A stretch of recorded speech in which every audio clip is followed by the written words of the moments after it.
Today in this video I'm looking back at the wallflower cuttings taken in late August, and we're going to see the difference between using hormone rooting powder on one and using nothing on the other.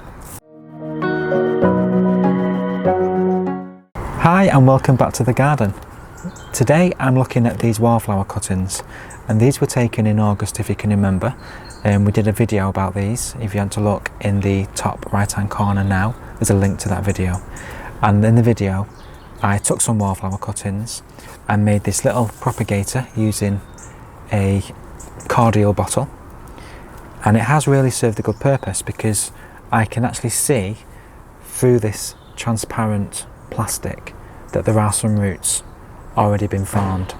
So when you put cuttings into normal plastic containers or into terracotta pots, you don't have that luxury, but using this plastic enables you to see the progress, and when you can see the roots coming out, it means it's time to pot on.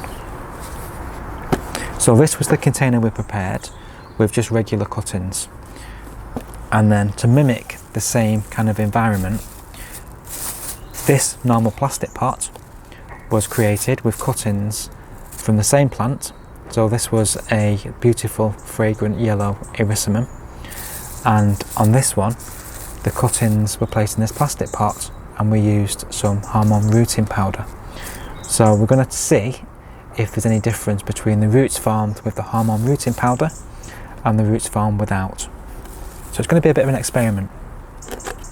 So first of all, we have the ones without the rooting powder, and what I'm going to try and do is just tip the whole lot upside down if I can in my hand without causing too much disturbance. Okay. It's a bit tricky to get them out of this, but we'll see what happens. So, where do we go? So we have one lovely plant. It's quite wet, quite moist, so it's kept in a lot of moisture, this plastic container. But what I'm going to do is just put a bit of compost in the bottom of a container and just pop that up. I don't want to disturb that root too much, so I'm not going to fiddle around with it as much. And that is the makings of one new plant. I'm going to cover that right to the top of that stem. So that's my first one. Now the second one, I'm just trying to tease it a little bit. So yeah, some pretty good roots I think growing on these ones. And you can see the plants are already starting to grow. There's some top growth started already. And it is very, very moist. So we'll see if that's the same on the plastic container as well. And then the next one. Yep, some lovely, really good roots on that.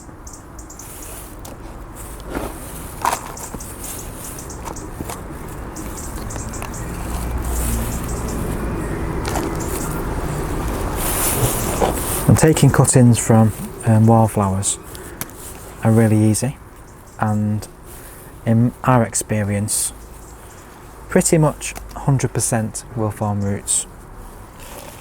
It's not a fussy plant and it does form roots quite readily, so you can increase your stock to as many plants as you want really. Some pretty good roots on these. So again, these are the ones without the hormone rooting powder. So as we've seen, we can grow stuff without using any kind of stimulant. So that's those four. So the next one is the ones with hormone rooting powder. And you can already see that perhaps these two have got a hell of a lot more growth than these other ones without the hormone rooting powder. So that's an indication to me, just as a first observation, that the hormone rooting powder has enabled these plants to get established quicker, and that growth has started and been a lot better than the ones without the hormone rooting powder. So let's have a look at the roots. I'm just going to try and get my fingers around them and then just tip the pot up. Okay, so there's one there which hasn't rooted at all, so that's one failure, so we'll discard that one. But I would say potentially that those roots are probably quite larger than the ones without the hormone rooting powder. So let's have a closer look. Okay. Again, I don't want to disturb the roots too much. But yeah, I would say the hormone rooting powder has made a significant difference to the amount of roots that are formed. And you can already see, just visually, that that plant is more stockier, it's sturdier, there's a lot more growth on it. So it has made a difference. And that has quite surprised me, because I once thought that would be the case. I thought there wouldn't be that much difference, if any. But if you can grow bigger plants that are sturdier, healthier, just by dipping them into hormone rooting powder, then perhaps I may change my way of doing things, and I might be more inclined now, after these results, to actually use it all the time.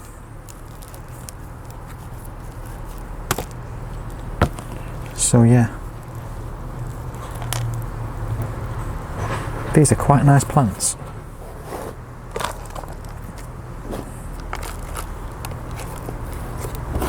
So we've had one failure out of how many? 1, 2, 3, 4, 5, 6, 7, 8. So 8 out of 9 of the cuttings taken have generated roots. So that is a really good outcome.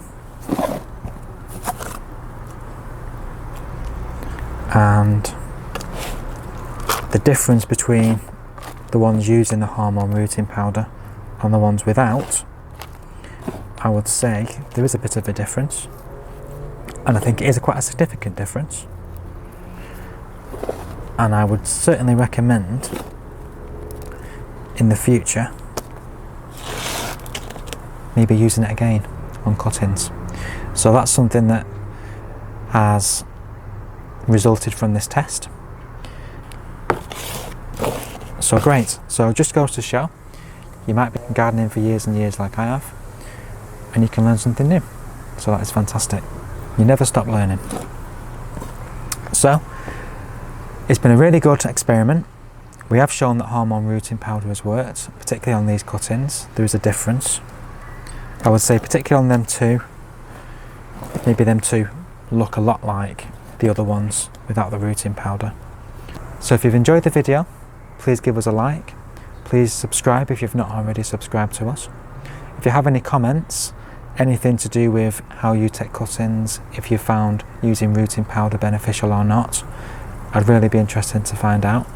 As gardeners, we all tend to do our own thing. We watch lots of programs, we read lots of magazines and books, and everyone's got the slight different take on things. So it's interesting to find out how people's experience differ. So I'll leave it there. Thank you very much for watching, and we'll see you on the next one. Take care.